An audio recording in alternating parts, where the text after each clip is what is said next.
Pleased today to be here for another episode of the InsurTech Leadership Podcast. And I'm here with Richard Hartley. He's the co-founder and CEO of Cytora, an AI-powered risk processing platform recently acquired by Applied Systems. A recognized innovator in InsurTech, Richard has spent the last decade redefining how insurers use data to automate underwriting, submissions, and policy workflows. Now part of the Applied family, Cytora's technology is powering new capabilities like Epic Autofill and Epic Submissions Manager, unveiled here at AppliedNet 2025. Richard brings a rare combination of technical depth and cultural insight, making him perfect voice on innovation and integration. Welcome, Richard. It's great to be here. Thanks for having me. Absolutely. So maybe, Rich, you could just tell us a little bit more about Cytora than what I gave you in the thumbnail there, and maybe a little bit of your background as well to start. Yeah, no, I'll talk about Cytora and then kind of how I kind of really got so passionate about the space we're in. So at Cytora, the reason we exist is really to enable risk to flow in a much more frictionless way through the value chain, from the retail broker through to the insurer. And the reason that's important to us is the insurance industry obviously is very large if you look at it superficially, and you can think about the number of people who work in the industry, the amount of premium that flows through the industry, but it's small relative to the scale of economic losses, where 70 to 80% of economic losses are not insured today. So our real purpose at Cytora is to create capacity for agents, brokers, insurers, reinsurers to absorb higher volumes of risk with the same number of people, and ultimately to enable risk to flow through the industry to such a degree where you can close the protection gap, and those economic losses that aren't insured today can be insured. And that was really, from our inception, one of the driving philosophies we had. And when we looked at the frictional process by which risk submissions would arrive, at insurers, at underwriters, but also claims handlers and operations team, we realized one of the main problems to solve was, how do you digitize the risk submission? Because ultimately it gets emailed and it's full of many different documents, and no one insurer is in control of that. And over the last few years, we've also understood that the broker has that problem too, because they receive the client data from their clients. The reinsurer has the same problem. They receive the insurance information from the insurers. So across the full value chain, you've got this kind of representation of information that creates such friction. So what we do at Cytora is really to digitize that, to process it, enable it to flow at decreasing marginal cost through the value chain. I kind of, was one of the initial founders of Cytora. I was really passionate about understanding how large amounts of data could be used to inform decisions on risk. And over time, after we were founded, we really focused on this particular problem because we understood it to be the most acute pain point in the industry that we could solve. So I'm curious, did you identify sort of a certain line of business or a certain segment to start with, and then how has that evolved over time? Yeah, so early on we focused really on, the initial problem we focused on solving was how can underwriters have access to more data? Because we thought the problem was they don't really have enough data, and they can't make a granular enough risk selection decision. And we focused on property insurance. And we realized really in that process was the problem wasn't they didn't have enough data, it's really they couldn't operationalize the data into an effective workflow. That was much more frictionless. And in kind of understanding the problem like that, we realized it really had to work across all lines of business. So from a marine risk to an aviation risk to a property risk to a liability risk, from a very small risk to a very large risk, we couldn't effectively solve that problem for an insurance company unless the platform just worked everywhere. So that's obviously a challenge because insurance risks are quite different from one another. Right. But the advent and acceleration of generative AI was a huge unlock for us, providing a scalable platform. So were there certain sort of philosophies or fundamental approaches to how you design the platform in order to have that foundation that could be scalable in that way? Yeah, well, there were. So one of these principles we had was zero training. So, previous attempts to solve this problem were really, they grew out of a machine learning approach of saying, well, if we take a set of submissions that we receive and we label them, we can then train a model to understand the data structures of those submissions. And if we receive more submissions that correspond to those submissions, we should be able to extract some data. And obviously the limitation with that is it's very rigid. And the structure of these submissions change all the time. Right. And you're not in control of that. So we did not take that approach. The approach we took was don't worry about the input. You can be agnostic to the structure of the submission. It can just be an email with no documents. It can be a very long Excel spreadsheet. It can really have any form. It could be a set of images. It could be a set of videos. It doesn't matter.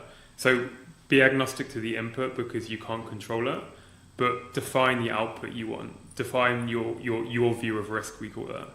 And we built the platform really for the insurer to define their view of risk and offer their view of risk and be agnostic to the input. Got it. And so what were the challenges of, being able to provide that flexibility to define the risk, be able to take anything, but then translate it in the middle so it actually came out right? Yeah, so we, one of the principles obviously is if you want to offer your view of risk, you kind of need to just explain like what you want. So the way we built our platform is you write the name of the field and then a description. So you write like annual revenue, but then you need to write a simple description. Right. And that description becomes a constraint for the team of agents, the agentic team, who then look at the submission and ultimately convert that submission into what you need. So that description is really important. If you can't describe what you want, similar to if you can't describe to a person what you want, you're not going to get the outcome you want. So that kind of flexibility and a dexterity by which you can explain and craft the field you want from the submission is quite really important. And did you have any issues where, I know there's like some psychology experience that if you give people too much choice, they make no choice. Like, did you have to deal with that issue or find ways to help people think through things, or because they had their existing processes that have been in place for so long, they could kind of take those and figure out how to do what you just described? It's a great question, and the reality is in the industry there is a spectrum of maturity of really knowing the data fields you need to make a decision on a risk or adjudicate a claim. And a good place to start is kind of, well, what do you need in your downstream systems? So if you have a policy admin system, you're probably going to have a set of fields in that system that you need to fulfill. So you can start from there. But then underwriters will say, well, I want to understand the business activity, for example. And you might say, well, that's great, but talk me through, like, how do you do that? And the underwriter might say, well, I first look at the submission, then I go online and I look at the company website and I synthesize all of those sources into my choice of field or description of that business.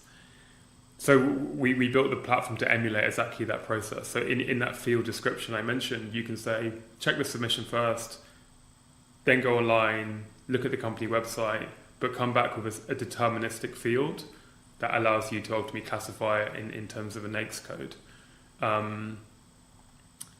But there are situations, I think, where the customer, the insurer, for example, doesn't have enough knowledge of their schema, so you have to kind of hold their hand as they finesse and understand that. So you mentioned the agents doing the translation. Mm-hmm. So could you shed a little bit more light on, is it one agent, 3 agents, 100 agents? Like, how does that process work? Yeah. So our platform uses multiple large language models, foundational models, which we verticalize to commercial insurance. And the approach we take is multiple agents digitize the same field at different levels of what's called temperature. So they take slightly different strategies. And the level of inter-agent agreement, so if all agents, all 7 agents, we actually use 7, come back with the same value, you can be really confident it's the correct value. Right. A bit like if you solve a math problem in 7 different ways, you arrive at the same value, you can be confident. If some or one of the agents has a different value, you can downgrade confidence. And in our platform, that triggers a human review where it will trigger a task for an admin person to review the field. So do you have a point of view on sort of end to end, how that human in the loop versus agentic AI only or AI in general only in the decision making process, the approvals process? I had a guest on before who's in a niche area of specialty lines, and he was saying, I think, policies with annual premium of 150,000 and less will be fully automated within the next 2 years. Do you have a take on that? Yeah, my view on that is I think you kind of want there to be different points of view, and I certainly think there'll be some agents, some insurers that will be higher on that spectrum of automation, and they'll say, okay, we're able to automate large amounts of lower middle market. The homogeneity of risks in that space are very high. There'll be other insurers that will say, well, we think the importance of decision making of a person is really, really important. So what we want to do is we want to present the risk decision ready, but we want the decision making to happen with a person. And the trade-off there is the trade-off, I think, between decision quality and ultimately scalability. Like how much can you scale a set of people across a higher volume of risks? And I think it's relative to the complexity of the risk. So one of the things our customers use our platform for is to actually understand how complex is a risk before we need to absorb the capacity of a team on that risk. So a simple risk you can route for straight through processing. A more complex risk you can say it needs to go to an underwriter. Yeah. But yeah, we use the word digitization a lot because we don't want to be opinionated on automation. I view automation as a dial. You should dial it up, dial it down, really depending on what your strategy is in what you're trying to do. Got it. So I'd like to shift a little bit to the relationship with Applied and how that transaction came to be, and were you already an existing partner? Were you working together? And that sort of gave you a chance. We were talking about Wizard of Oz before. Look behind the curtain a little bit and see, or how did it all come together? If you wouldn't mind sharing. Yeah, no, I'd be happy to. So we were raising a Series C funding round, and we were obviously speaking to a lot of investors. We had a series of term sheets from those investors. In that context, we also met Applied, who, basically we met them at a conference. And I remember a conversation we had with some of the Applied team, and it was so energizing. It was really exciting to kind of feel that we had been going on this vector for like a number of years, and there's this other company that we didn't know a huge amount about at that point had been going on that same vector from a different vantage point, because Applied obviously has spent a number of years building up their business, focusing on the agents and the brokers, and we focused on the insurance companies. Yeah. But we had exactly the same mindset and vision for really digitizing the workflow, and then at the more macro level, enabling that round trip of insurance that I think is a great idea and a great way to kind of encapsulate the more macro benefit to the industry. And we were just infectiously excited about being part of that, and that really led to the partnership and Cytora joining Applied, and we're very excited about what we're going to achieve together. But it was really as much an emotional decision as it was an analytical one, because it just felt like this is the right partner. Yeah. So I know there are some announcements this week at the conference and things like that, but can you share maybe some of the ways you jumped right into working on that and what you've been focused on initially? Yeah, be really happy to. So obviously, Cytora is a division within Applied. Applied will just inject a huge amount of resources into our team. So we'll more than double headcount over the next year. That will allow us to really scale up the platform on a global basis across all segments of the market, all workflows, all lines of business. And that will just have a really positive impact on the brokers, insurers and reinsurers that we're serving and helping them digitize their intake. in parallel, we've already integrated our platform into Epic, which is one of the core agency management systems. And we're starting to roll out a number of different automations to the workflow. So ultimately documents that agents have historically had to, read, review, and then rekey into systems. That digitization will happen automatically, and that will really create capacity for those people really to have much more of an agentic first workflow. Yep. They can spend a lot more time having conversations with clients. They can spend more time, making sure they get the right outcome for their clients in the submission process. And a lot of that manual work will reduce and over time just be eliminated. So it's very exciting. Yeah. And the core technology platform approach you took, and I apologize if platform isn't the terminology used, but does that port easily over to these other offerings, or is there some re-engineering that has to be done? It's incredibly simple. So we've integrated our platform like we would integrate to any customer. Yeah. So it's just ultimately it's a simple API integration, and the feature is called autofill.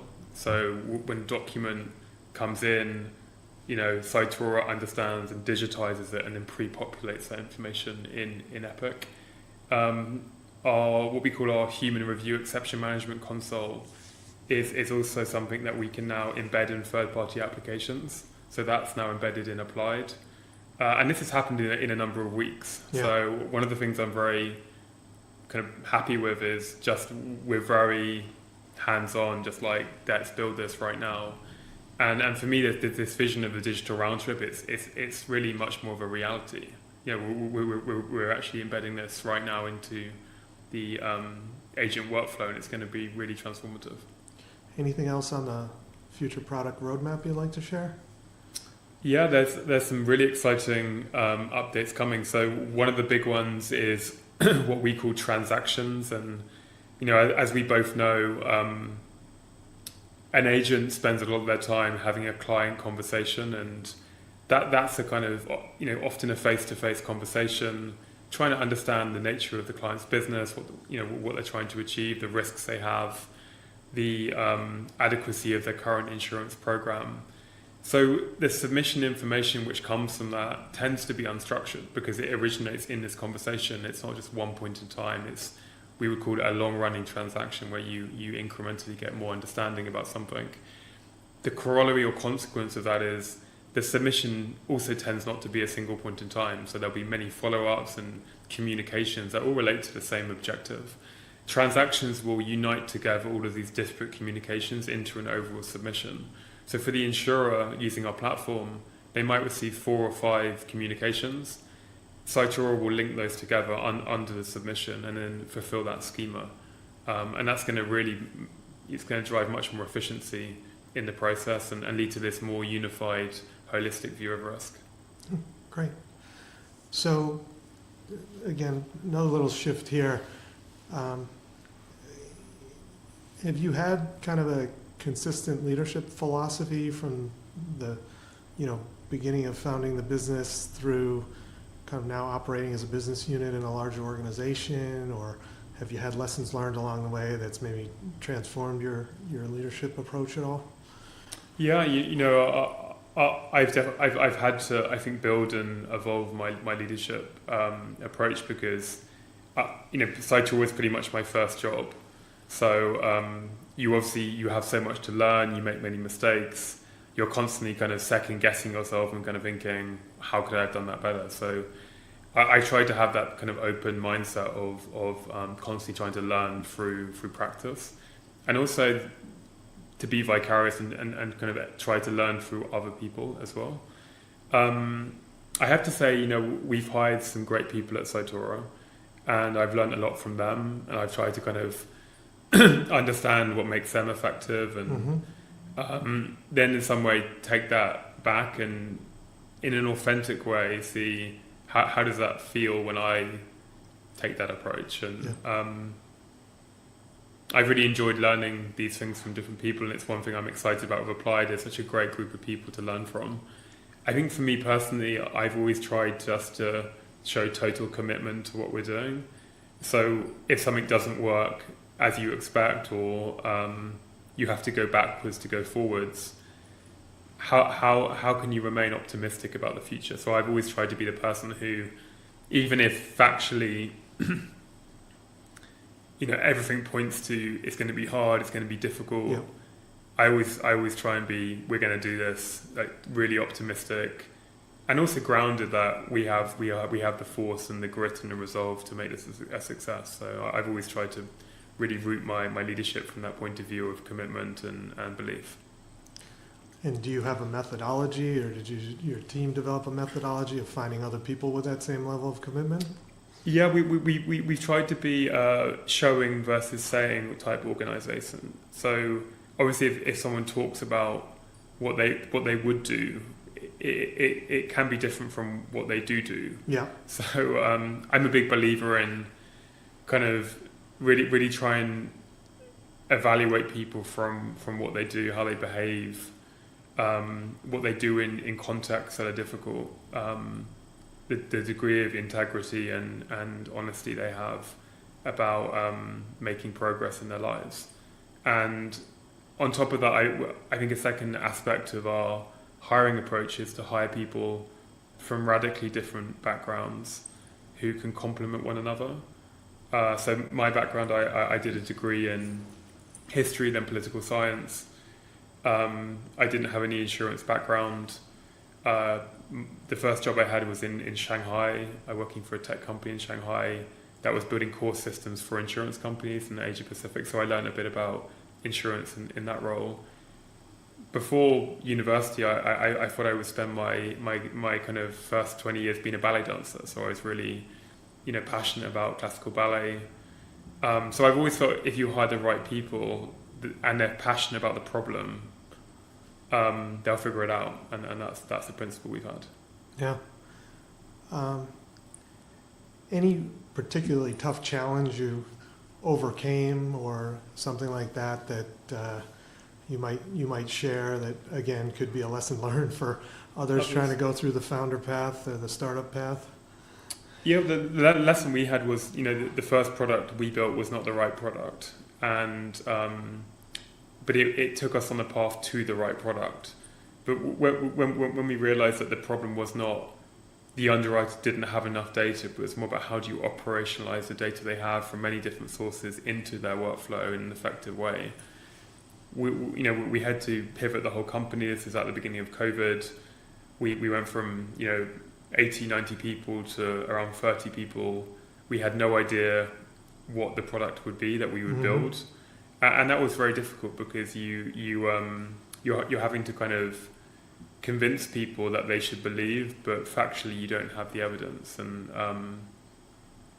my kind of learning from that was just keep going. So sometimes you don't have the answer. You won't have the answer for a number of months, but if you believe enough in the problem you're solving and you care enough about figuring that problem out, the solution will arise. So be obsessed by the problem. Don't worry about not knowing the solution, because it will take some time. Okay, great. Richard, this is a very interesting conversation. Appreciate everything you shared. Anything else you'd like to add before we wrap up today? No, it's been a great moment in time just to talk about kind of where we've come from and where we're going. The only aspect I would add is just how much energy and excitement we have going forward, and it kind of feels like it's an inauguration of a new phase at Cytora, and it's just very, very exciting being part of a company that has bigger scale, because we're able to not just solve this problem in one part of the value chain, but across the industry. And we've got so much to come, so it's very exciting. Might ask one more question if you've got one more moment. If you were to advise others who have started a business, maybe considering partnering, maybe looking at potential acquisition partners, what advice would you give them to maybe help land in a spot where you are with this level of excitement and, apparent synergy between the organizations? Yeah, so the advice I would give is to have an open mind and really chase your dream, that the dream you have of ultimately what you're trying to accomplish. And our dream was really, we kind of visualized it as a we've done it kind of moment, like we've accomplished this thing. And for us, that we've done it was not we've got to a certain revenue threshold or we've got to a certain exit valuation. That we've done it was we have transformed the industry, and the paradigm of how risk flows through the industry has changed for the better, and that's kind of an uncontestable truth. So when we thought, should we join forces with Applied, being intellectually honest, it was the only ambitious path for us, because it was such a force multiplier for what we were trying to do. If you think, just take the US, 70% of agents in the US use Applied. Yep. It's like, intellectually being honest, like that was the path. But on top of the intellectual honesty, emotionally, in our stomach, it was like a lot of excitement.